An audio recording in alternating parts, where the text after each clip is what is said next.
اور جب حضرت عمر بن خطاب کافر کے سامنے، اللہ کے دشمن کے سامنے، نبی پاک کے دشمن کے سامنے کھڑے ہوتے تھے، اس وقت حضرت عمر بن خطاب رضی اللہ تعالیٰ عنہ جیسا بہادر کوئی نہیں تھا۔ اس کی ایک مثال، جب حضرت عمر بن خطاب آپ نے غزوہ احد کے اندر شرکت فرمائی، آپ جانتے ہیں کہ نبی پاک صلی اللہ تعالیٰ علیہ وسلم کے غزوہ احد کے اندر دندان مبارک بھی شہید ہوئے، اور جب کافروں نے یک بارگی حملہ کیا، نبی پاک صلی اللہ تعالیٰ علیہ وسلم نے جو ٹوپی مبارک خود لوہے کی ٹوپی پہنی ہوئی تھی،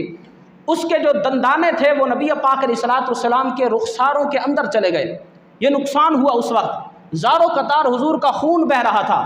اور صحابہ سب کے سب پریشانی کے عالم میں تھے۔ اس وقت کافروں کی طرف سے جو سردار تھا وہ ابو سفیان تھا۔